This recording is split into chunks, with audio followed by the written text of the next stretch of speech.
Ceci est un livre audio autogénéré par Google. DEBUTS. Les Folies Belleville. Sur cette scène du 20e arrondissement de Paris, j'ai fait mes débuts. La guinguette de la fin du 19e siècle n'est devenue music-hall que vers les années 1920, pour ne vraiment s'affirmer en tant que telle qu'une quinzaine d'années plus tard. Au cours de la Seconde Guerre mondiale, cette salle de la rue de Belleville connut le succès grâce à son nouveau directeur Robert Dorfeuille et à l'impresario Lou Barrier. Loulou pour les intimes dont faisait partie Édith Piaf. C'est lui qui me signa mon premier contrat, je n'avais pas encore 18 ans. Si toutefois vous vous posez la question, à savoir comment l'on parvient si jeune pour l'époque à décrocher un engagement, je vais sans plus tarder satisfaire votre curiosité. En temps de guerre, tous les hommes étaient forcément mobilisés. Pour cette raison, ma mère dut reprendre son commerce qu'elle avait mis en gérance. La fille de la patronne, moi en l'occurrence, fut dans l'obligation d'interrompre ses études afin de la seconder. Dire que je sautais de joie devant cette nécessité serait pousser un peu loin la vérité. Je ne pensais qu'à vouloir chanter et jouer la comédie. Ma mère n'était pas contre cette vocation. Elle me permit de prendre des cours d'art dramatique chez Maurice Escande et des leçons de chant pour lesquelles j'ai abandonné celles de piano. Parmi les clients de notre commerce, un couple d'artistes avec lequel nous avons sympathisé. Tous deux chantaient principalement dans les opérettes au cours de tournées organisées en province par l'agence Bizot et Barrier. Chabichou était le surnom du mari, tandis que je n'ai jamais appelé sa femme autrement que Madame Martin. Attendrie, je suppose par mon désir ardent de vouloir à toute fin faire partie du monde du spectacle, elle me présenta à Lou Barrier comme une jeune débutante voulant se produire en tour de chant sur une scène parisienne. D'un abord agréable et sympathique, je me suis tout de suite sentie en confiance avec lui, et n'ai pas été réellement surprise lorsqu'il s'est adressé à moi en me tutoyant, la tradition chez les artistes. D'après ma protectrice. Alors comme ça tu veux chanter et tu voudrais que je t'engage ? Que répondre sinon par l'affirmative ? Je suis quelqu'un de sérieux, Madame Martin a dû te le dire ? Hochement de tête affirmatif de ma part. Alors voilà. Je vais te faire une proposition. Je n'ai nullement besoin d'une chanteuse, mais en revanche il me faut trouver une speakerine si tu préfères, d'une jeune personne dans ton genre pour annoncer les spectacles. Tu pourras même chanter 2 chansons avant le lever du rideau. Bien entendu, tu devras écrire le texte de ta présentation pour chaque artiste et te mettre en valeur dans un costume comme en portent les girls de music hall. Tu es grande, jolie, as-tu des belles jambes ? Devant mon embarras, mon accompagnatrice affirma que je répondais à tous les critères demandés. Bon alors c'est d'accord, je te signe ton premier contrat, et comme tu le sais peut-être, tu devras me verser 10% de tes cachets en tant que ton impresario, ok pour toi ? Ok répondis-je presque prête à lui sauter au cou pour le remercier. Je m'en suis abstenue et quitté le bureau le cœur battant mais non sans une appréhension que je confiais à mon ami. Me voilà donc engagée grâce à vous Madame Martin, et je vous en serai à jamais reconnaissante, merci encore pour l'aide que m'avez apportée. Toutefois une chose me tracasse. Serais-je capable d'accomplir ce que Loulou Barrier attend de moi ? Chanter cela ira, mais présenter des artistes et qui plus est, écrire des textes c'est vraiment tout nouveau pour moi. Et ce n'est pas tout, je ne possède aucun costume adéquat. La question du costume fut résolue grâce à ma mère dont les dons en couture lui permirent de le réaliser, en utilisant ma première robe du soir. La robe en tulle bleu de mes 14 ans, pour mon premier bal, à la veille de la déclaration de guerre en 1939, au cours duquel nous avons dansé pour la première fois cette danse venue tout droit d'Amérique, le Lambeth Walk. Le résultat fut probant puisqu'il correspondait exactement à ce que souhaitait mon impresario. Une sorte de tutu très court et vaporeux laissant les jambes très découvertes, avantagé par des chaussures à talons aiguilles, tandis que la partie supérieure du costume mettait en valeur un décolleté dont on ne peut qu'être très fier à cet âge-là. Restait à résoudre la seconde question, celle des textes. Par chance je n'étais pas trop nulle en classe sur le plan des rédactions. Le public en jugerait, m'avait prévenu Loulou Barrier en ajoutant que celui des Folies Belleville était le plus difficile et le plus exigeant de Paris. Plus d'un artiste en fit les frais. Si sa prestation ne remportait pas l'accueil escompté, il risquait de recevoir des tomates et dans le meilleur des cas de se faire siffler. Pour l'agence c'était un test de passage afin d'obtenir un engagement dans l'un des autres music-halls de la chaîne, Bobino, l'Européen, l'Eldorado et le concert Pacra. Le rideau va se lever. Le jour du grand soir arriva. Nous étions donc en 1943 pendant l'occupation allemande. Dès le matin, mon estomac commença à se contracter, mes genoux à trembler, bref. Les symptômes que redoutent et affrontent tous les débutants. Heureusement, je savais que j'avais des supporters dans la salle, ma mère, la famille, les Martin et nos plus proches amis. L'image que me renvoya le miroir du petit Fokker du théâtre attenant aux coulisses me rassura. Sans fausse modestie, je me trouvais plutôt à mon avantage sous mon maquillage, et les regards portés sur moi par le directeur, le régisseur et les artistes qui allaient passer en première partie me redonnèrent confiance pour aller chanter mes 2 chansons. La première, Perrette et le pot au lait, devenue populaire par l'orchestre de Raymond Legrand, et la seconde avec son ukulélé, une composition de Loulou Gasté qu'il m'avait fait répéter à sa maison d'édition. Aléa Jacta est. Le sort venait d'en être jeté car l'orchestre attaquait sous la direction de son chef le premier morceau avant mon entrée sous les feux de la rampe. Ceux-ci eurent pour effet bénéfique de me dynamiser. J'interprétais mes 2 chansons sans recevoir de projectiles, et mes textes de présentation n'ont pas été sifflés. Jacqueline François. Ouf! Avec de plus en plus d'assurance, j'annonçais une jeune chanteuse qui débutait également. Jacqueline François, jolie femme, élégante dont la voix sensuelle et le choix de ses chansons lui permirent de remporter un véritable succès. Elle fut très applaudie notamment dans Le Gentleman et La Scène, qui contribua en grande partie au renom de son compositeur Guy Lafarge, que j'ai présenté plus tard à L'. Européen. Elle fit par la suite une très brillante carrière internationale, considérée de par le monde comme une ambassadrice de la France avec la chanson de Pédurand et H. Contet. Mademoiselle de Paris, devenu son surnom à l'étranger. On l'appelle Mel de Paris et c'est sa vie, c'est un petit peu la nôtre, son royaume c'est la rue de Rivoli, son destin c'est d'habiller les autres, on dit qu'elle est petite main et s'il est vrai qu'elle n'est pas grande, que de bouquets et de guirlandes a-t-elle semé sur nos chemins, elle chante un air de son faubourg. Elle réait à des serments d'amour, elle pleure et plus souvent qu'à son tour Mel de Paris. Rudy Irigoyen. Une rayonnante carrière allait également s'ouvrir pour ce jeune chanteur d'origine du sud-ouest Rudy Irigoyen, un très beau garçon avec des yeux bleus magnifiques sous de longs cils noirs doué de cette voix de ténor qui séduit le cœur des femmes. Rien d'étonnant à ce qu'il ait fait un tabac comme on dit pour son premier passage en interprétant entre autres des mélodies napolitaines très connues telles que Cor Ingrato, Au sol moi, Torna Assuriento, et devienne plus tard un chanteur très coté, reprenant avec talent en province tous les rôles créés par Luis Mariano qu'il interprétait avec brio. Son seul handicap. Il était de taille, je veux parler de la sienne, il lui manquait malheureusement quelques centimètres pour être à la hauteur de ses partenaires féminines. Bien avant lui, Napoléon en son temps surmonta cet inconvénient, et rien dans ses très belles lettres d'amour ne laisse supposer que ce désavantage l'ait desservi auprès de ses conquêtes féminines. Il est vrai qu'il portait tout de même le titre d'empereur, cela aide. Quant à Rudy qui n'avait pas encore gagné ses titres de noblesse dans le métier, il palliait à ce problème en portant des chaussures avec petits talons et talonnettes. Cela, croyez-moi, ne nuisait en rien au charme qu'il exerçait sur le public féminin. Comme le veut la tradition des programmes de variété, les numéros se succédaient dans des genres différents, jongleurs, acrobates, chansonniers, imitateurs. La soirée s'acheva saluée par un public qui par ses applaudissements prouva sa satisfaction. Quant à moi, j'attendais de connaître les impressions de ceux à qui je devais la joie d'être sur cette scène. Examen de passage réussi, à l'unanimité. Loulou Barrier me déclara même que je l'avais sidéré. « Tu sembles avoir fait cela toute ta vie. » Effectivement, j'avais fait preuve d'un culot et d'une assurance surprenants pour une débutante, reflet sans aucun doute d'une certaine inconscience de la jeunesse. Line Renaud. Sous ce pseudonyme encore inconnu se révélerait plus tard une vedette internationale, découverte par Loulou Gasté. La semaine suivante, il était d'ailleurs revenu dans les coulisses.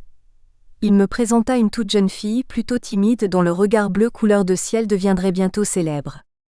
Elle faisait ses débuts à Paris venant tout droit du nord de la France. Elle se prénommait Jacqueline Ray, pseudonyme de Jacqueline en son nom de baptême. Elle n'avait que 16 ans. Et faut voir comme référence à Teichi le tube de Tino Rossi, Un minois gracieux, un sourire charmant, une voix agréable et de toute sa personne se dégageait une réelle sympathie. Autant d'avantages qui ne manquèrent pas de déterminer Loulou Gasté. Qu'elle était allée voir en arrivant à Paris, de lui composer ses premières chansons qu'elle chanta en première partie de programme. À l'instar du compositeur en vogue, le public de Belleville fut séduit par le jeune talent de cette petite demoiselle d'Armentières et le lui prouva en l'applaudissant chaleureusement. Mademoiselle From Armentières, parlez-vous ? Oui, elle n'avait pas encore parlé, qu'elle savait déjà chanter Mademoiselle From Armentières. Entre elle et moi le contact fit tilt immédiatement.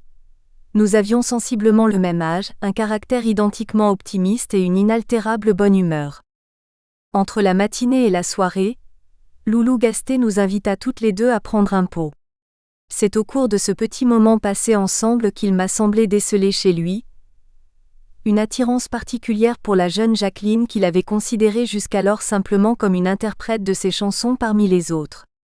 Avant la fin du programme qui tenait l'affiche durant une semaine, le cœur de Loulou battait au rythme dû celui de la jeune chanteuse.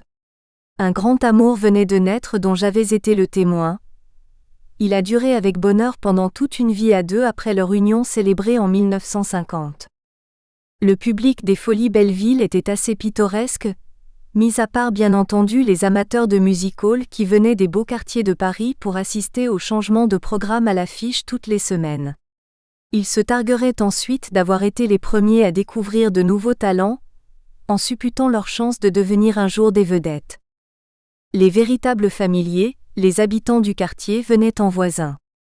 Dans la salle, on les repérait à leur tenue de travail. En été, les hommes portaient des maillots de corps, un mouchoir à carreaux autour du cou et la casquette vissée sur le crâne, un mégot coincé aux commissures des lèvres. Il y avait les charbonniers.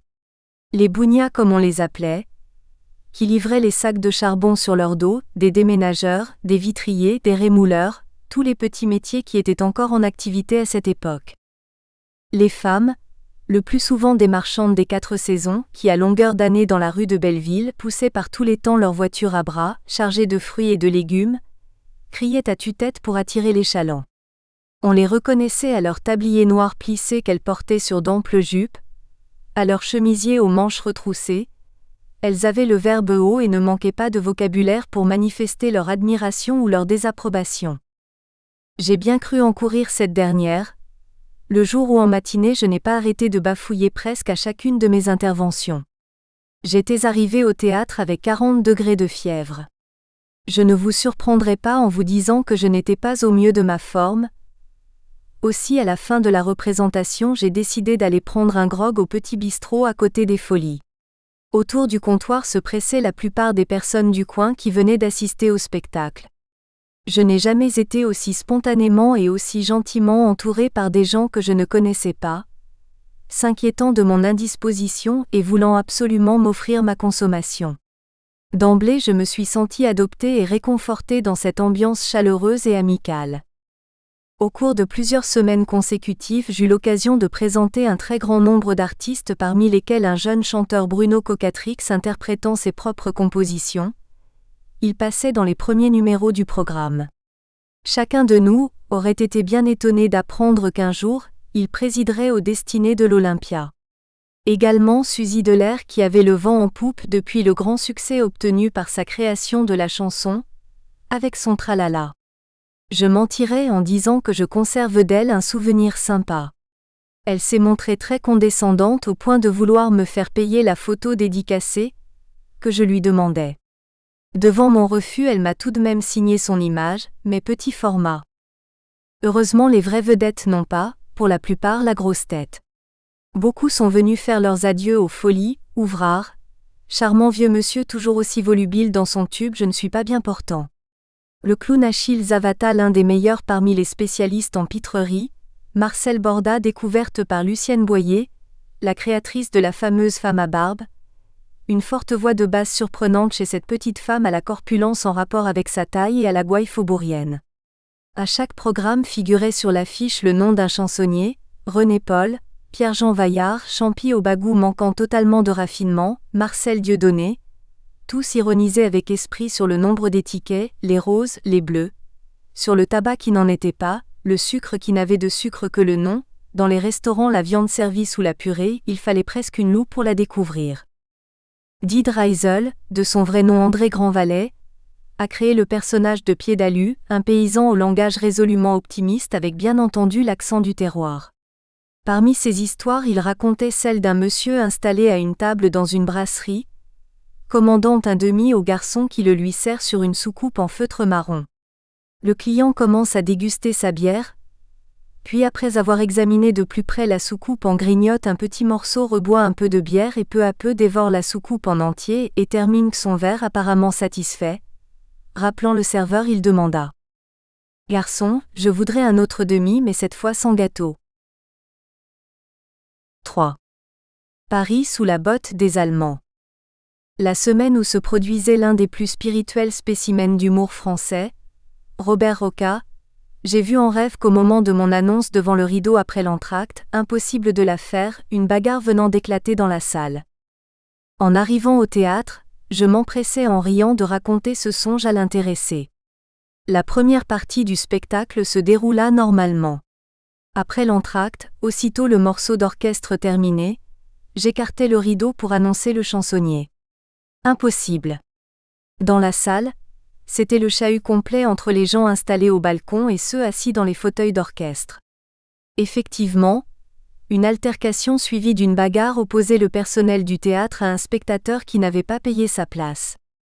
Peut-être aurais-je dû alors exploiter ce don de voyance, mais aucune autre manifestation de ce genre ne s'est produite par la suite. Néanmoins, Robert Roca a été vivement impressionné, et moi stupéfaite. Cela se passait donc pendant l'occupation allemande, qui nous obligeait à des restrictions d'électricité. Les matinées se déroulaient souvent à la lumière du jour, ce fut le cas également à Bobino et à l'Étoile. Sans l'éclat des projecteurs et celle des feux de la rampe, le spectacle perdait beaucoup de son attrait, les paillettes, les strass ne scintillaient plus, privé d'un éclairage approprié, le visage des artistes n'était pas mis en valeur comme il se devait. Toutes les salles parisiennes étaient logées à la même enseigne. C'était la guerre, peu de voitures circulaient dans Paris, quelques autobus qui terminaient leur service dès la nuit tombée à cause du blackout et bien entendu le métro. Le plus souvent j'empruntais mon vélo pour traverser la capitale de Montrouge où je demeurais jusqu'à Belleville, par n'importe quel temps. Je me souviens avoir quitté mon domicile sous une pluie battante pour les Folies, un jour où il y avait matinée et soirée. Après le dernier spectacle, vers minuit, il m'a fallu remettre mes vêtements trempés et repartir chez moi sous des trompes d'eau. Et ô miracle sans attraper un rhume.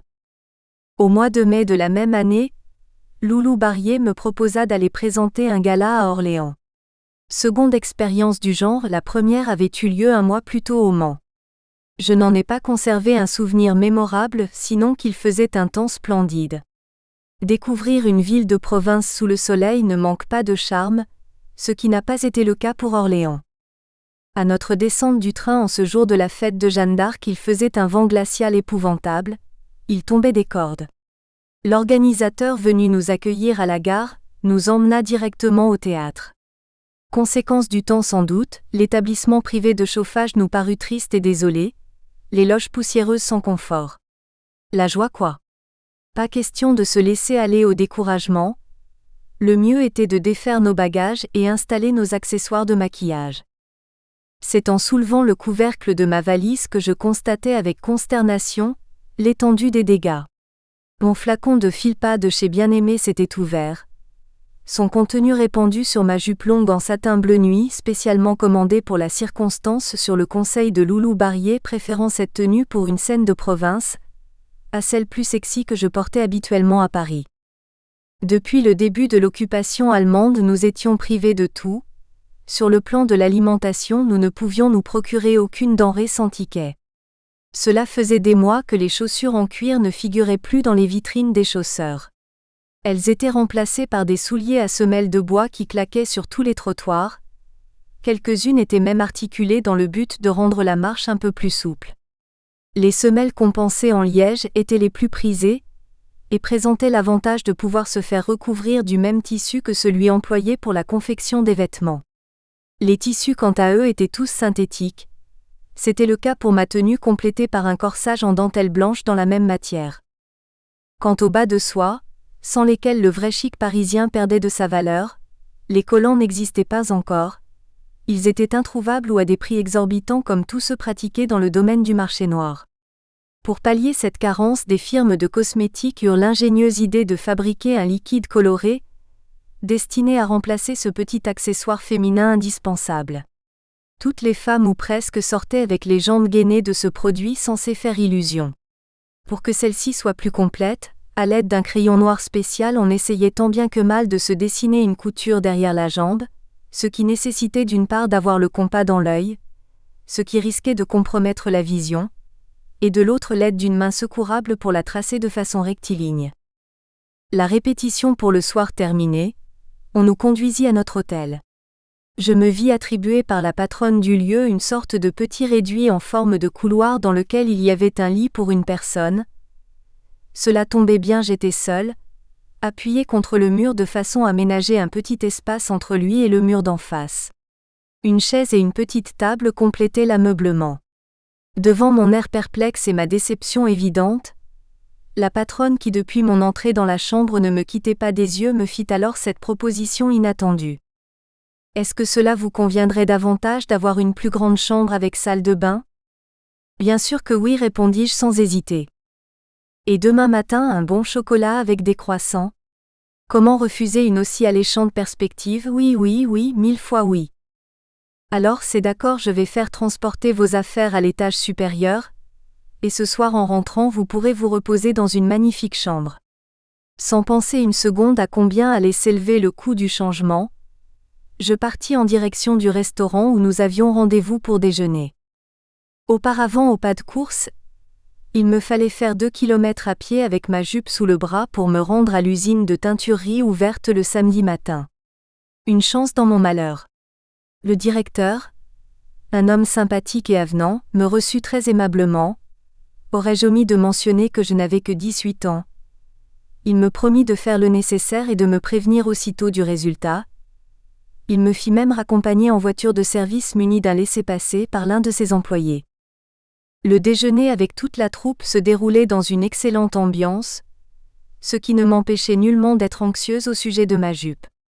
Mes craintes se justifièrent lorsque je fus appelée au téléphone par le directeur de l'usine.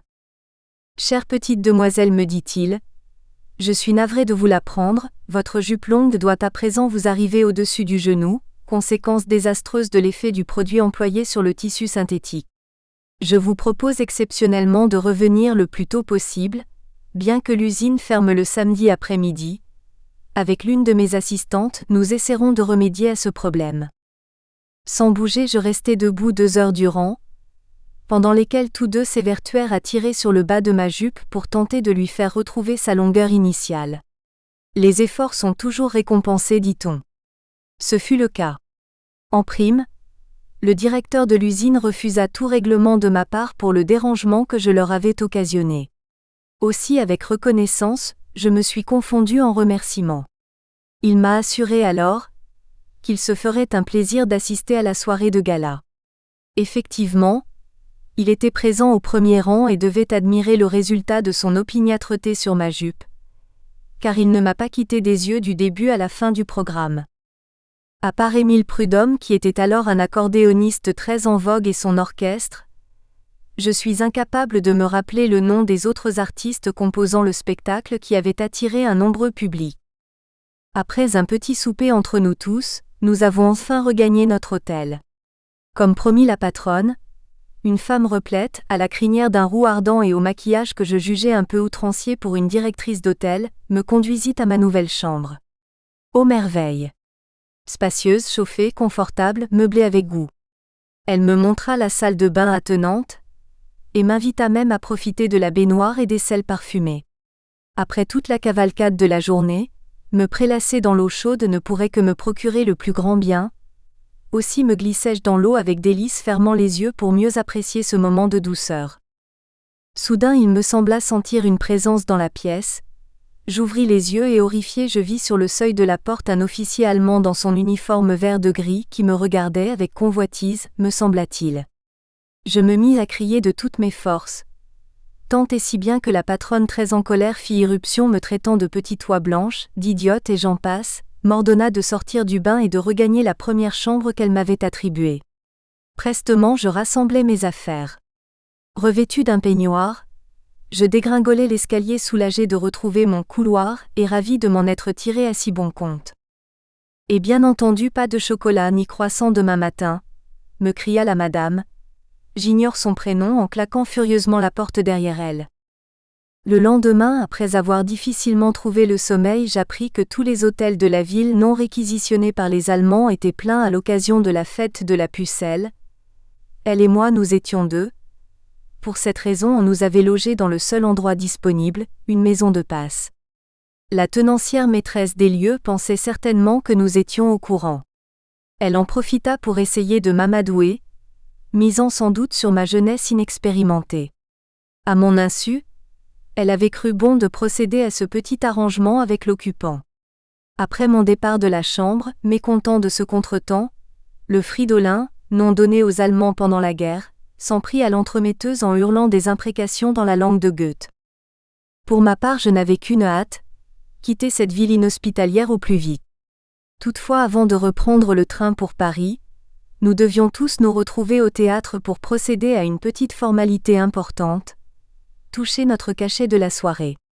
Ébahissement désagréable général de la troupe en faisant la constatation suivante: toutes les portes étaient fermées et l'organisateur brillait par son absence.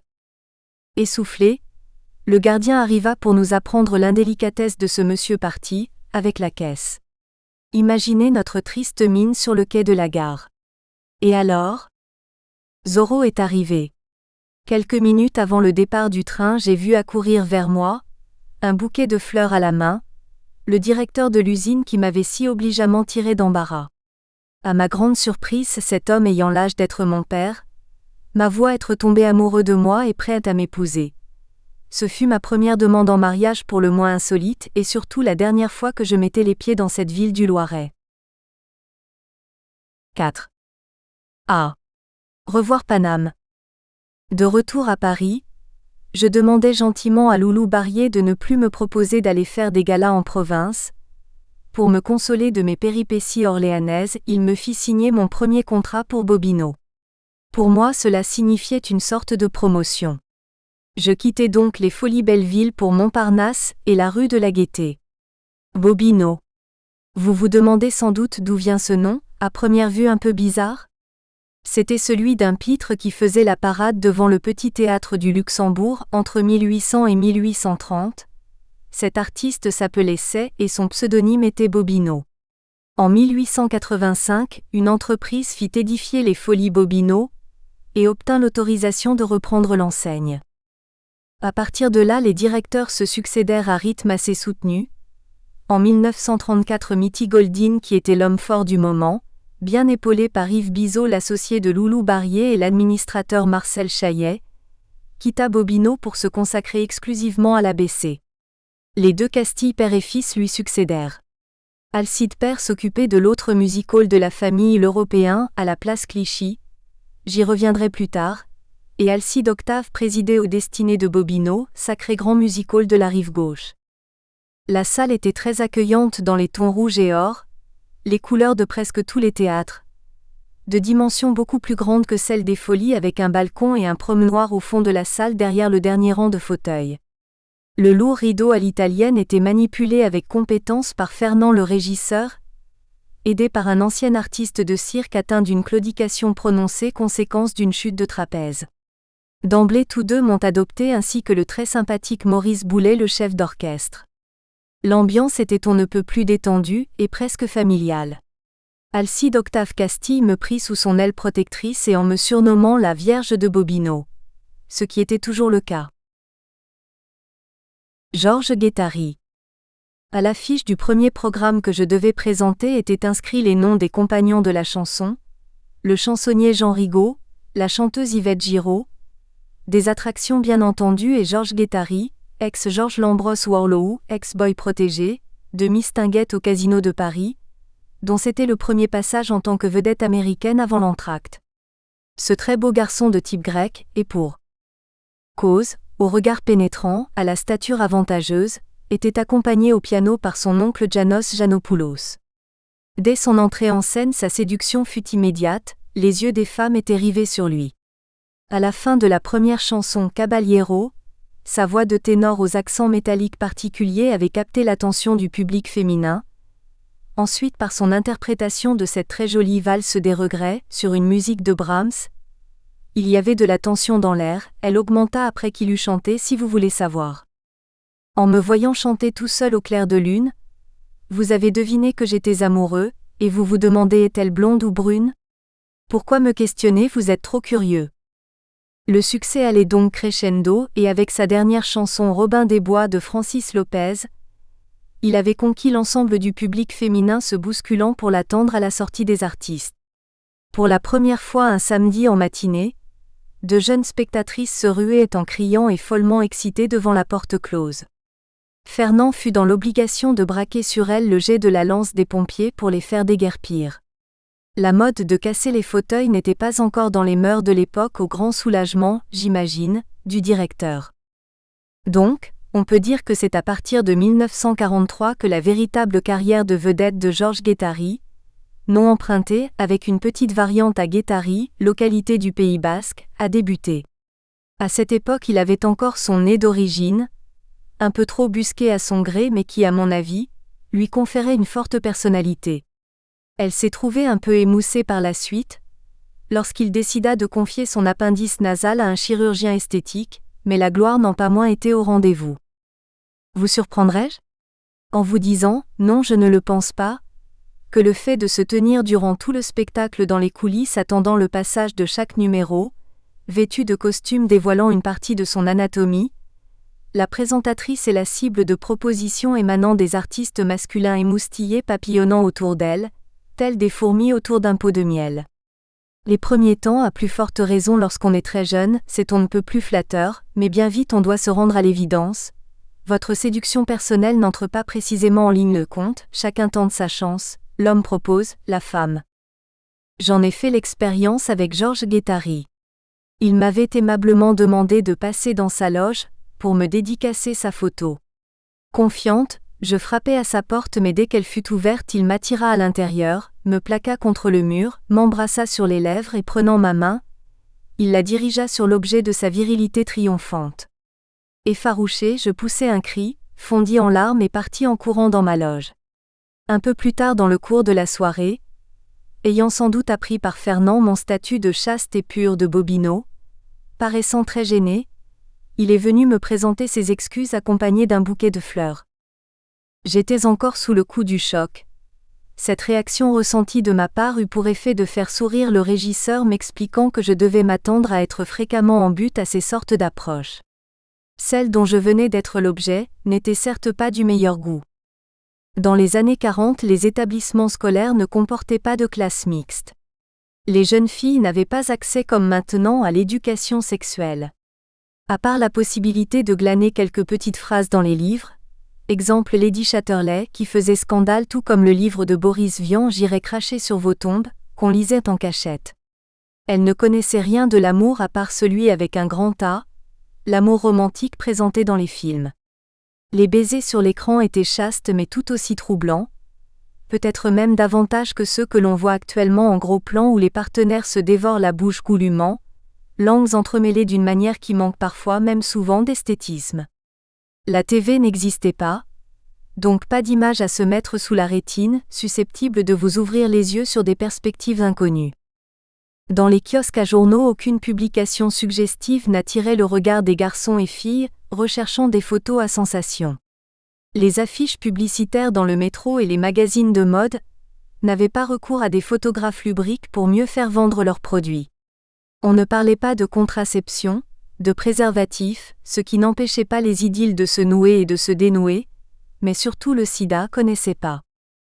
Une fois ma déception passée et n'étant pas de nature rancunière, les rapports entre Georges Guettari et moi devinrent tout simplement amicaux, et le demeurèrent jusqu'à nos retrouvailles pour l'opérette La Route fleurie.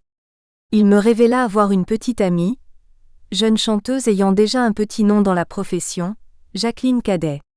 Tandis que Georges était à Bobino, elle était au Théâtre des Capucines, où elle jouait dans une charmante comédie musicale Une femme par jour. J'ai une fort bonne raison pour vous dire que cette comédie était charmante, la voici. Georges désirait rendre sa petite amie jalouse, pour quel motif ? Je l'ignore. Pour ce faire, il me demanda de bien vouloir jouer le jeu avec lui en assistant au spectacle à ses côtés. Cette fois, histoire de m'amuser, j'acceptai sa proposition. Somme toute, j'étais plutôt fière de l'accompagner, de remarquer le regard interrogateur des femmes posé sur moi, et celui très significatif qu'elles adressaient à ce séduisant chanteur à la jeune célébrité déjà établie. Tout cela n'était en rien comparable à la façon dont Jacqueline Cadet dardait ses yeux dans ma direction à chacune de ses entrées en scène. Si elle avait été armée, j'aurais été sans conteste une victime innocente de la vengeance d'une femme amoureuse. Je commençais tout de même à me sentir un peu mal à l'aise, mais tout au contraire mon voisin jubilait, et comme la pièce était très amusante grâce en partie à Jean Paredes, nous rions tous deux de bon cœur, ce qui à mon avis décuplait davantage la fureur de sa Dulcinée. Après le spectacle je rentrai chez moi, et comme le programme de Bobino avec Georges venait de s'achever, je ne l'ai revu que bien des années plus tard. 5. Demandez le programme. À propos de Jean Paredes venu lui aussi se produire plus tard à Bobino, un garçon absolument adorable et toujours de bonne humeur, racontant des histoires fort drôles. À son propos, voici la petite mésaventure qui lui est arrivée. Un soir, invité dans la haute société parisienne, dans un appartement très cossu du quartier de l'Étoile, il s'est présenté avec un peu de retard. Après l'avoir débarrassé de son pardessus, la soubrette le conduisit dans une immense chambre où le lit était recouvert d'un monceau de vêtements. Devant son étonnement, elle lui en expliqua rapidement la raison. Les maîtres de maison avaient organisé une soirée un peu spéciale. Tous les invités devaient se trouver dans le plus simple appareil. Elle lui demanda donc de bien vouloir se dévêtir comme les autres, pour être à l'unisson avec les personnes réunies dans la grande salle à manger. Interloqué, mais néanmoins toujours partant pour se divertir, Jean Paredes, en tenue d'Adam, précédé sur le pas de la porte par la domestique qui s'éclipsa après l'avoir annoncé. Il pénétra dans la pièce et là. Stupéfaction. Il resta bouche bée, littéralement sidéré, tous les invités étaient en tenue de soirée et lui seul, tout nu, ne sachant plus où se mettre. Les invités, quant à eux, étaient complètement éberlués devant le spectacle insolite de la nudité de Jean Paredes. Tout à fait entre nous, il ne pouvait prétendre à rivaliser avec celle des mannequins masculins. Quelques femmes parmi les invités l'ont peut-être, qui sait, regretté. Le fin mot de cette histoire, à dessein, le maître de séance et son épouse n'avaient pas mis leurs hôtes dans la confidence, l'ébahissement fut donc total. Paredes, sans se départir de son flegme, après s'être drapé dans une nappe recouvrant un guéridon, prit le parti comme si de rien n'était de venir s'asseoir à table à la place libre qui lui était réservée. Très naturellement, il a participé au repas, applaudi à l'unanimité pour son sens de l'humour. Les compagnons de la chanson. Un peu plus haut, je vous ai cité les compagnons de la chanson. Initialement, ils se sont appelés les compagnons de la musique. 8 garçons, vêtus d'un pantalon bleu foncé, d'une chemise blanche à col ouvert et particularité tous chaussés d'espadrilles. Ils étaient dirigés par Jean-Louis Jobert, le leader du groupe, de son vrai nom Jacob, Fred Mella, d'origine italienne, doué d'une voix exceptionnelle. En sondant les abysses de ma mémoire, les autres noms remontent à la surface. Marc Errand, pseudonyme de Holz au piano, Jean Albert, le clown de la troupe, surnommé le Petit Rouquin et pour cause il était doté d'une chevelure flamboyante, on aurait pu aussi bien l'appeler Poil de Carotte, Hubert Lancelot, Beaubrun aux yeux bleus, Guy Bourguignon, le plus grand, Gérard Sabat et Joe Frachon. Ils ne sont devenus neufs qu'en 1946 avec l'arrivée de Paul Buissonneau. Leur répertoire se composait alors d'un grand nombre de chansons très anciennes parmi lesquelles Perrine était servante, chez Monsieur le curé Digdonda Donden, Digdonda Dondé. Aux marches du palais, dans les prisons de Nantes, le chandelier, etc. La jolie voix de Fred était donc très appréciée comme elle l'a été très longtemps par la suite étant devenu le chanteur vedette du groupe. Albert, le petit clown remportait les faveurs du public, malheureusement il a quitté les compagnons un peu plus tard. Jean-Louis Jobert tout en dirigeant cette formation chantait avec elle. C'était celui qui à mon avis avait le moins de chances de plaire à l'assistance féminine, son physique n'évoquait en rien, croyez-moi, celui d'un Adonis. Son long nez le faisait ressembler de profil à un rapace, et le fait de constater qu'il se rongeait les ongles au point que la chair formait un bourrelet au bout de ses doigts, n'était pas précisément un critère de séduction supplémentaire et pourtant. Oui, et pourtant, cela peut paraître incroyable, Édith Piaf était amoureuse de lui, au point de lui offrir des cadeaux somptueux, voitures, bijoux. Il n'était donc pas étonnant de la voir participer au groupe à la fin de leur numéro, pour chanter les 3 clochesses, petite silhouette vêtue de noir et toute menue, au milieu de ces 8 garçons. Lorsque j'étais allée avec mon oncle et ma tante applaudir Édith Piaf, de son vrai nom Giovanna Gassion, à l'ABC quelques années auparavant, jamais je n'aurais pu imaginer qu'un jour j'aurais l'honneur de la présenter. Je lui vouais une profonde admiration. Mes rapports avec elle ont toujours été cordiaux, sans être pour autant particulièrement chaleureux. Édith n'appréciait guère les représentantes du même sexe qu'elle, à part Marguerite Monod avec laquelle elle a collaboré pour écrire et composer plusieurs de ses chansons à succès. Quelquefois, invitée par les compagnons, je suis allée déjeuner avec eux dans le lieu où ils se retrouvaient pour répéter près de la rue Cognac-Jay. Édith y venait aussi, bien entendu. Elle se montrait très empressée auprès de Jean-Louis mais également très enjouée avec toutes les personnes présentes. À l'écoute de ses chansons réalistes à la limite du mélo, on a peine à croire qu'elle était d'un naturel aussi gai. Elle adorait raconter des anecdotes et son rire si communicatif nous enchantait. Après avoir suivi ses judicieux conseils, le répertoire des compagnons avait évolué vers un autre style de chanson permettant à ces jeunes gens de faire carrière durant plusieurs décennies. Là, encore grâce à Édith Piaf qui les avait emmenés avec elle en tournée durant 5 mois aux États-Unis, ils ont atteint la célébrité internationale. À New York, introduits par cette môme Piaf, dont l'immense talent a conquis les Américains, ils ont été à leur tour accueillis comme des stars. Pour en terminer avec ce programme. Le chansonnier Jean Rigaud. Il était très coté, toutefois dans ses textes, il ne faisait pas précisément dans la dentelle. Il avait donc la réputation d'appeler un chat, ce en quoi sa réputation n'était absolument pas surfaite. Yvette Giraud. Yvette Giraud, quant à elle, remportait l'adhésion de l'ensemble des spectateurs. Cette très jolie rousse au burn aux yeux bleu-vert à la voix grave et chaude, possédait un répertoire dont faisaient déjà partie plusieurs chansons à succès que l'on entendait à longueur de journée à la radio. On pouvait se les procurer en partition de petits formats proposés au badaud des grands boulevards, par les chanteurs des rues. De Louis Guy et Jacques Plante, celle qui a contribué grandement à la notoriété d'Yvette Giraud, Mademoiselle Hortensia. Au temps des crinolines, vivait une orpheline, toujours tendre et câline Mademoiselle Hortensia. La belle était lingère comme elle était légère devant ses étagères, Mademoiselle Hortensia. Des mêmes auteurs et compositeurs, La danseuse et créole, ou bien et encore Maguépierre et Mélon Jupon, qu'elle interprétait avec une exquise féminité. Rien d'étonnant à ce que le jeune pianiste des compagnons, Marc Errand, ait succombé au charme de cette femme de quelques années son aînée. Nous avons été les premiers témoins de leur romance amoureuse. Lorsque l'on aime, l'âge ne compte pas. Tous deux n'ont pas démenti cet adage puisque quelque temps plus tard Yvette Giraud est repassée en vedette à Bobino avec pour pianiste Marc Errand ayant quitté les compagnons pour se consacrer à l'élu de son cœur. Petite confidence entre nous. Je dois avouer que je me suis plantée lamentablement un jour en matinée dans mon annonce qui s'achevait par Yvette Giraud accompagnée au piano par Marc Errand. Sans le vouloir, j'ai imité Pierre Rep, en disant Yvette Giraud, accompagnée au piano par Marc Errand. Le public a ri bien entendu, mais j'étais littéralement furieuse après moi aussi me suis-je dit. Ma petite, ce soir attention à toi. Le dire c'est bien. Le faire aurait été beaucoup mieux. Littéralement obnubilée, je ne pensais qu'à cette annonce avec la crainte de me tromper encore une fois.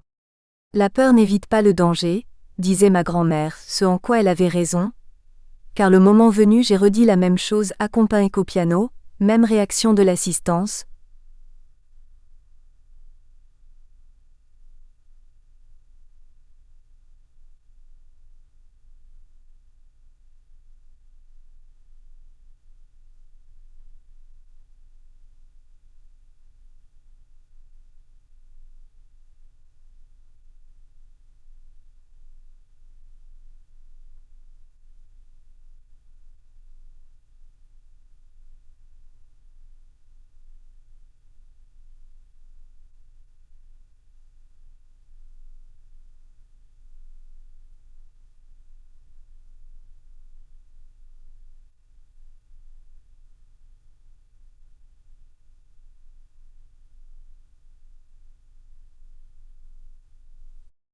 Ouf! Le pire était passé. Chose assez rare dans ce métier, ce couple est demeuré très uni, environ 7 années plus tard. J'ai été heureuse de l'observer lorsque nous nous sommes retrouvés à Dakar. 6. N'est pas reine qui veut.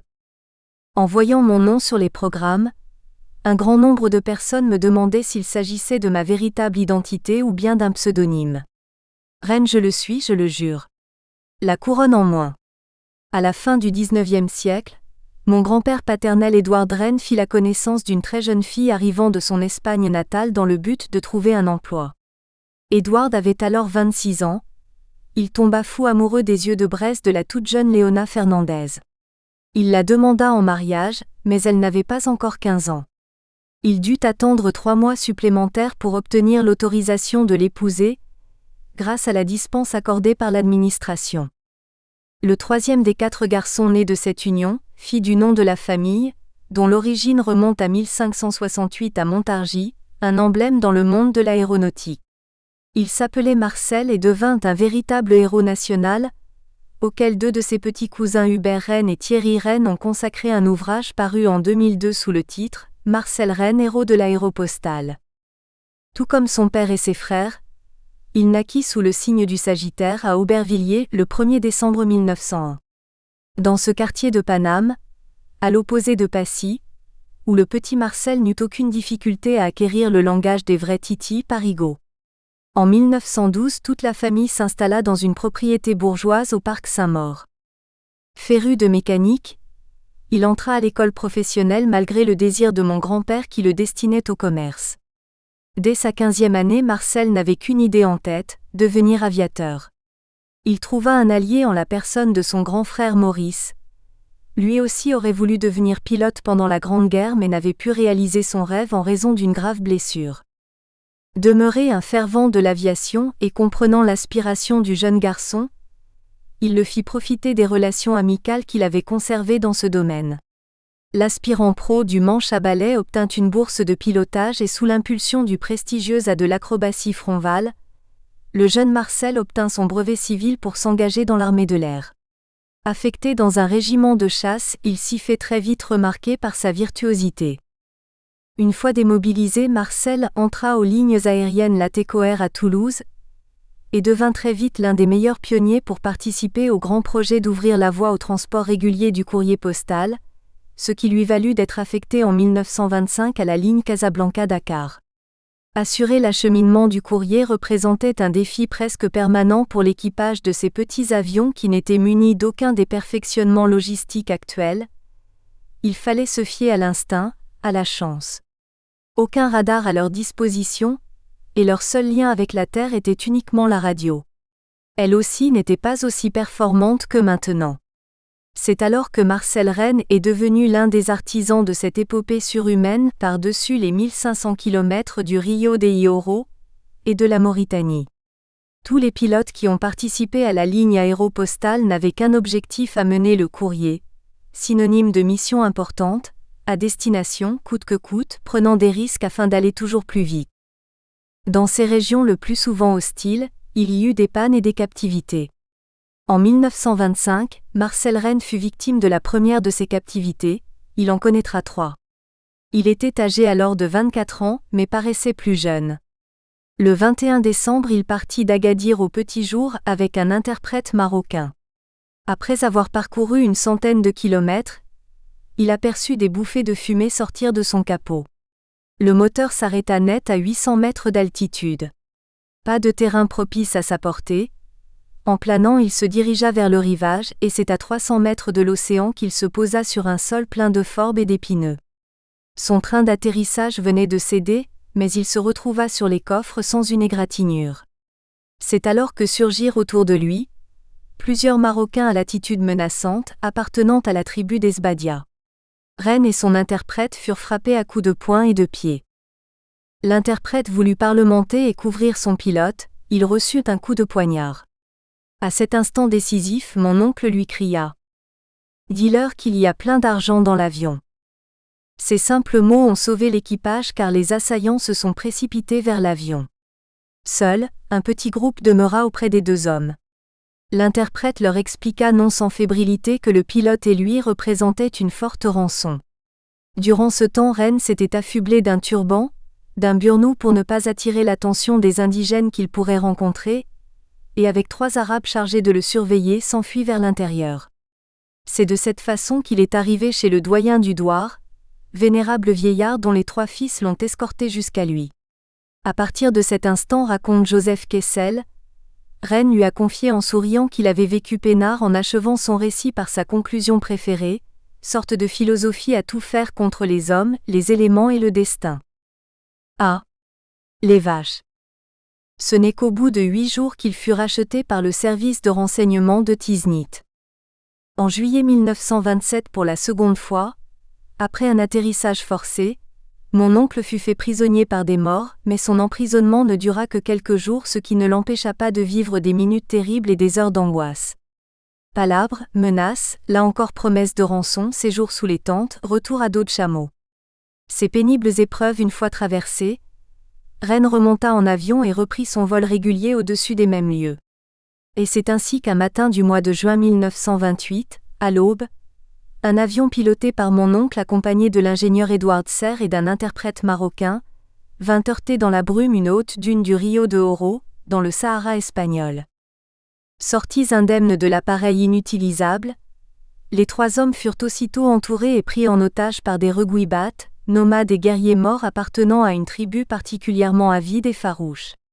Les messagers qui se présentèrent de leur part au fort le plus proche exigèrent pour Ren et Serre une rançon démesurée, la somme de 10 millions de francs, 1000 chameaux, autant de fusils, des munitions et approvisionnement. Vu l'importance de ces exigences, les pourparlers durèrent 4 mois. Pendant ce temps, les 2 captifs vécurent en esclaves des chameliers à la peau bleue. En France, leur nom était devenu célèbre. On suivait leur aventure au jour le jour avec angoisse et passion. Quand ils furent libérés, on les accueillit, on les fêta comme des triomphateurs. Cette épopée fut relatée dans les journaux par Joseph Kessel, grand reporter, grand baroudeur et écrivain de talent qui a signé en outre Le Lion, Les Cavaliers, Nuit de Prince, L'Équipage, qui ont été portés à l'écran Tous n'étaient pas des anges et Vent de sable. Dans ces 2 derniers ouvrages, il consacra plusieurs chapitres à Marcel Ren qu'il décrit ainsi. Un homme de belle humeur, aux joues roses, de la gaieté dans ses yeux bleus, un charmant sourire d'enfant hardi, la joie de vivre personnifiée. Devenu son ami et celui de la famille, Joseph Kessel était fréquemment l'invité de mes grands-parents. Je me souviens vaguement qu'il m'a fait sauter sur ses genoux étant toute petite. Tout aussi vaguement je me rappelle de Maryse Bastier, familière du parc Saint-Maur. Elle s'était illustrée en traversant l'Atlantique Sud, et pour cet exploit avait été nommée première femme commandeur de la Légion d'honneur à titre militaire. Il y avait sa photo et celle d'autres pilotes dans le petit salon, où les amis se retrouvaient autour du piano à queue recouvert d'un superbe châle espagnol appartenant à ma grand-mère, avec lequel elle avait posé pour son portrait accroché au mur. Parmi les visiteurs prestigieux du parc, Mermoz y est venu quelquefois ainsi que le déjà renommé Antoine de Saint-Exupéry que mes grands-parents tenaient particulièrement à remercier pour avoir effectué lui-même des recherches pour retrouver leur fils. Kessel dans son livre l'a souligné. Le courage, la curiosité, la philosophie étaient les grandes vertus de Saint par exemple. Plusieurs fois lors de la captivité de Ren et Serre, il s'est posé en plein désert pour y laisser un message, un interprète, un espion et peut-être avec l'espoir secret d'être pris à son tour pour voir, pour connaître. Depuis longtemps déjà une profonde amitié et une admiration réciproque unissaient Marcel Ren et Edward Serre. En collaboration ils ont écrit le récit de leur détention forcée. Après être resté 3 fois chez les morts, mon oncle ne tenait plus à continuer à voler sur Casa Dakar. Pour cette raison il fut nommé pour l'Amérique du Sud. Serre, qui ne faisait plus partie de l'équipage, déclara « S'il arrive quelque chose à Rennes, je ne me le pardonnerai jamais. » Toutefois avant de quitter Casablanca, Marcel Ren, surnommé par Kessel pour la circonstance, le fou du carnaval, ne put résister à faire une petite blague d'enfant terrible dont il avait le secret. Alors que sur la grande place de Casa se déroulait le carnaval, raconte le reporter, il y eut soudain un flottement parmi la foule dont le regard fut attiré en direction du ciel. Habitués aux machines volantes, chacun allait retourner à la fête. Soudain l'appareil, comme s'il n'avait plus de maître à bord, fondit sur la place. L'avion était au ras des toitures, piquait de plus en plus bas. L'éclat de l'hélice qu'on apercevait allait tout broyer, déchiqueter. Il s'ensuivit une véritable panique. Mais presque à bout de course, l'avion se redressa et se dégagea du puits où il avait plongé et aussitôt devant la foule épouvantée, l'appareil tomba de nouveau sur elle. « Il est fou !» criaient les gens en parlant du pilote. Tandis que l'émoi se propageait à travers Casablanca, l'avion vainqueur du carnaval se posait doucement sur le terrain près de Toulouse. Un jeune homme de 24 ans en descendit en disant « J'ai vu la fête de près, quelle corrida !» Cette plaisanterie, il ne l'estimait pas plus grave que celles avec lesquelles il s'était illustré au cours de son service militaire. Il inventait une avarie de moteur, atterrissait dans un pré ou dans une clairière, non loin d'une belle demeure et se laissait traiter avec largesse, en souriant avec sa malice joyeuse aux jeunes filles présentes. Rennes eut raison cette fois encore de penser ainsi. Il ne fut pas banni de la compagnie, et dans Casablanca on continua de l'aimer. Kessel rapporte dans ses livres et articles que son ami Rennes était apprécié par Didier Dora le directeur, qui savait que son pilote jouait sa jeune vie pour le courrier et pour la ligne. Il savait aussi qu'il n'avait jamais tremblé, reculé, balancé. Laissant derrière lui les rivages du Maroc, de la Mauritanie et du Sénégal, Rennes survola les côtes du Brésil, de l'Uruguay et de l'Argentine. Au lieu des sables infinis, il découvrit la forêt vierge. Mermoz, Guillaumet, Saint-Exupéry étaient de nouveau ses compagnons. Je devais avoir environ 6 ou 7 ans lorsque mon oncle, entre chacun de ses voyages, venait passer quelques jours auprès de ses parents. Je ne me lassais pas de l'écouter me raconter sa vie au Brésil, puisqu'il faisait régulièrement la ligne Dakar-Natal. Ces traversées régulières de la cordillère des Andes à bord du Potez 25, qui n'avait pas de radio à bord, pas d'instrument pour naviguer sans visibilité, pas de cabine couverte, pas d'oxygène et dont un moteur unique assurait la sécurité. Il m'expliquait que dans cet appareil, il fallait braver le gel des très hautes altitudes, les brumes aveuglantes, les vents terribles et les tempêtes de neige. J'étais fasciné en même temps qu'effrayé. Je me blottissais contre lui, et pour surmonter ma peur je lui demandais « Encore ?» Il me racontait qu'il possédait une fazenda, une propriété près de Rio de Janeiro, là où il recevait Mermoz et ses nombreux amis, et qu'il aimerait bien m'y emmener. J'étais folle de joie à cette idée, car je ne rêvais que de voyage, malheureusement. Ma mère ne voulut jamais accepter de me laisser partir avec lui. Ce refus a été l'un des plus grands regrets de mon existence. Les années passèrent. En 1939, Rennes fut nommé officier de la Légion d'honneur. Il continua le trajet Dakar-Natal aller-retour jusqu'à l'heure où, sous la poussée des chars allemands, tout croula en France. Mon oncle fut désigné pour assurer la ligne Marseille-Beyrouth. Le 27 novembre 1940, bien que non prévu au Vauvage, il tint absolument à accompagner son ami Guillaumet en tant que copilote. Ils s'envolèrent de Marignane ayant à bord le nouvel ambassadeur à Beyrouth, Jean Chiappe. Peu de temps après, tous les postes de la côte reçurent un appel angoissant de l'appareil. Sommes mitraillés. SOS. L'avion fut pris effectivement dans la ligne de mire des attaquants et descendu en flammes corps et biens, soi-disant par les Anglais. Un émouvant hommage fut rendu à ces deux héros et leurs passagers à Notre-Dame de Paris, par un froid glacial. Ma mère et moi étions présentes à la cérémonie qui s'est déroulée en présence, hélas, de plusieurs officiers de la Wehrmacht et pire encore de Pierre Laval, ministre d'État et vice-président du Conseil du régime de Vichy, grand collaborateur avec l'occupant. Vous pouvez comprendre maintenant la raison pour laquelle je suis fière ô combien de porter mon nom en mémoire de mon vaillant oncle pour lequel j'éprouve depuis toujours une admiration profonde. Fière de lui ressembler aussi. Car à son image, je suis la seule de la famille à avoir hérité de ses cheveux blonds, de ses yeux bleus, de ce caractère résolument optimiste et d'un potentiel de chance propre aux natifs du Sagittaire, d'après les astrologues. Si vous passez un jour par Toulouse, vous découvrirez peut-être une rue dont la plaque porte son nom. Depuis le 12 mars 2005, une autre plaque commémorative à la mémoire de Marcel Rennes a été apposée à l'occasion du centenaire de sa naissance, sur un immeuble d'Aubervilliers où il a vu le jour. 7. Une reine DECHUE. À propos de mon nom, Quelle ne fut pas ma surprise lorsque Loulou Barrier et Georges Bizot me suggérèrent non pas d'en changer, mais d'y apporter une petite variante. D'après eux, mettre une I à la place du une de Reine donnerait à mon véritable patronyme une connotation plus moderne, et moins prétentieuse étant donné que la signification du prénom Régine est reine. Oui, je le sais, et alors ? J'ai toujours été très fière du nom que je portais, et plus encore suite à l'appréciation de la directrice de mon école. Venue dans la classe pour commenter nos carnets de fin d'année scolaire, elle s'adressa à moi en déplorant mes zéros de conduite accumulés tout au long de ma scolarité, puis elle ajouta : « Mais vous avez un bien joli nom.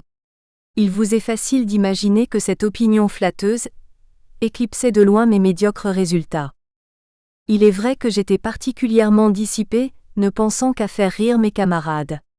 Cette attitude me valut d'être rappelée à l'ordre plus d'une fois par la maîtresse, jusqu'au jour où, excédée par mon comportement, elle trouva la solution.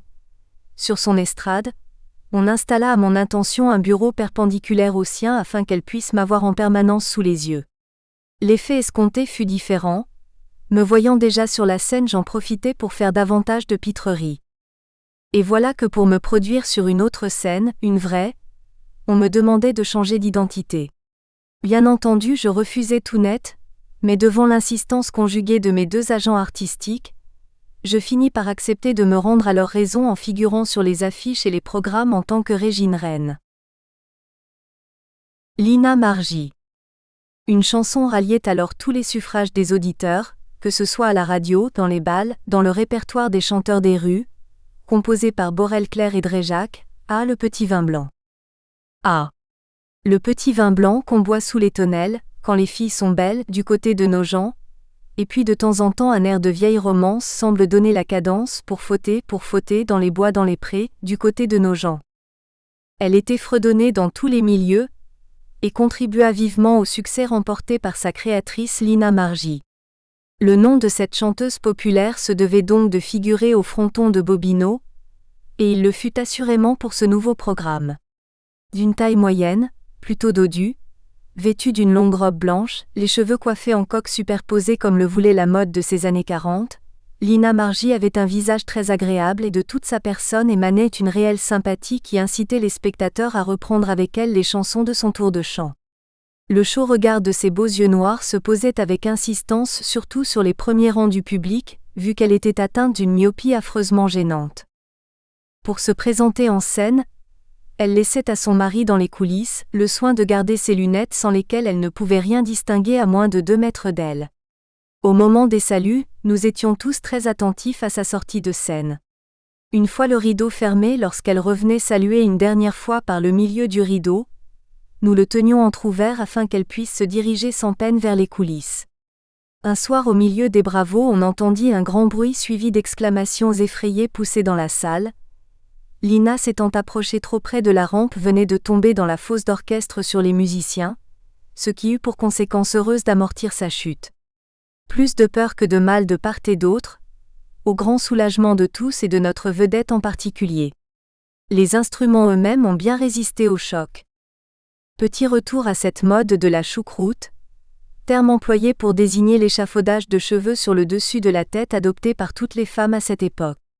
Sur le plan capillaire pour être véritablement in, bien que ce mot n'était pas encore entré dans le vocabulaire de ces années-là, les femmes devaient également faire l'acquisition chez leur coiffeur d'une moumoute, apport de cheveux de la couleur des leurs, d'une longueur d'une quinzaine de centimètres sur une largeur d'environ 30 centimètres ou un peu moins, destinée à étoffer dans le cou et sur les épaules le volume de la chevelure d'origine. Ce petit postiche tenait par 2 petites barrettes que l'on agrafait de chaque côté de la tête, à la hauteur des oreilles. L'effet obtenu était très réussi et donnait parfaitement le change aux messieurs qui de tout temps ont des fantasmes dès qu'il s'agit de cette parure, qui n'est d'ailleurs plus exclusivement féminine. C'est évident, je me devais de posséder moi aussi une moumoute, dans le secret, cela va de soi. Un soir qu'en peignoir je procédais à mon maquillage, on frappa à la porte de ma loge. Très vite je cachai le petit postiche sous mon vêtement. C'était un musicien venant me faire un petit coucou en arrivant au théâtre. On échangea quelques mots quand soudain dans le miroir, je le vis sourire d'une façon ironique. En me disant à tout de suite, « Il sortit de la loge en me jetant un regard, à ce qu'il m'a semblé chargé de sous-entendus. Une fois seul, je baissai les yeux, et compris aussitôt le pourquoi de la lueur de concupiscence qu'il y avait dans les siens en me quittant. Mon peignoir légèrement entr'ouvert laissait apercevoir en haut de mes cuisses une touffe de cheveux formant des boucles, preuve flagrante d'un système pileux très développé. Je rougis jusqu'à la pointe des cheveux, les miens, me promettant de dissiper ce malentendu avec le musicien, ce que je fis à l'entracte, et comme vous le supposez, l'anecdote fit le tour du théâtre. Maurice Ténac, Odette Laure. Maurice Ténac. Pour un très grand nombre parmi vous, le nom de cet artiste ne vous est pas très familier, voire même inconnu. Il s'agissait d'un adorable chansonnier, doué d'une classe folle et d'un esprit raffiné. Bel homme, ce qui ne gâchait rien. Racé, il possédait toutes les qualités faisant de lui un être à part parmi ceux qui pratiquaient la profession d'écrire des textes spirituels teintés d'humour. Il pratiquait également la satire sur toutes les informations qui avaient trait à l'actualité, notamment dans la politique. Odette Laure, elle, était un petit bout de femme, dont le visage reflétait l'intelligence, une intelligence malicieuse qu'elle mettait talentueusement au service des chansons qu'elle interprétait. Vous vous souvenez certainement l'avoir vue ou entendue chanter. Moi je tricote dans un coin, je suis idiote. Ainsi que la composition paroles et musique de Francis Blanche, ça tourne pas rond, dans ma petite tête. Cataloguée dans la catégorie des petits gabarits, Odette Laure s'est illustrée en tant que grande artiste, passant de la scène de music-hall à la radio, de la télévision au théâtre, et ses apparitions à l'écran ont fait d'elle une actrice du 7e art. Je conserve du passage de ces deux artistes à Bobino un souvenir absolument charmant. Paul Meurice, l'irremplaçable. Lorsque je découvris le nom de Paul Meurice au programme suivant, j'étais littéralement aux anges. Comme tout un chacun, j'admirais l'acteur, mais j'allais découvrir le chanteur. Je l'avais vu à l'écran dans Montmartre-sur-Seine, et je savais qu'il avait joué la pièce de Jean Cocteau, Le Bel Indifférent, avec Édith Piaf. D'ailleurs, il fit partie, lui aussi, des hommes qui jalonnèrent la vie de la chanteuse. Paul Meurice fit donc un bout de chemin avec elle, et profita de ses judicieux conseils pour l'orientation future de sa carrière au music-hall. Sa prestance m'a impressionné dès le premier instant de notre rencontre, lors de la répétition. Son maintien, son élégance et sa classe en imposaient à toutes les personnes qui se trouvaient en sa présence. La profondeur du regard de ses yeux noirs avait quelque chose de mystérieux, noirs également ses sourcils et ses cheveux gominés. Ce fils de grand bourgeois aux manières raffinées possédait une distinction naturelle s'harmonisant parfaitement avec le strict costume bleu nuit d'une coupe impeccable qu'il portait pour se présenter sur scène. Son allure altière rehaussait le côté intimidant qu'il exerçait sur l'assistance, accentué par le ton on ne peut plus sérieux de mon annonce. Le rideau s'ouvrait alors sur Paul Meurice, debout, très droit, au milieu du plateau. L'attitude éberluée des spectateurs reflétait visiblement une sorte d'étonnement perplexe, mais déjà dans la fosse d'orchestre, Maurice Boulet levait sa baguette et les musiciens entamaient l'intro de la première chanson. L'artiste, la mine imperturbable semblable à celle de l'acteur américain Buster Keaton, chanta avec une conviction profonde Margot la ventouse, signée Gabaroche et Gabriello, dont les paroles déconcertèrent tout d'abord l'auditoire, mais très vite les rires fusèrent de toutes parts. C'était incontestablement irrésistible. À la fin de sa seconde chanson, ce fut du délire. Il est vrai que c'était un petit chef-d'œuvre de poésie intellectuelle, jugez plutôt du refrain. Si tu t'engageais dans les zouaves ou dans les chasseurs à pied, ça t'empêcherait pas d'être brave, mais ça t'empêcherait de te noyer, car on sait rien que dans les zouaves ou dans les chasseurs à pied, on ne vous empêche pas d'être brave, mais on ne vous laisse pas vous noyer. Si vous n'avez jamais vu Paul Meurice dans son tour de chant... Nous espérons que vous avez apprécié cet aperçu. Pour continuer à écouter ce livre audio sur Google Play Livres, utilisez le lien dans la description de la vidéo.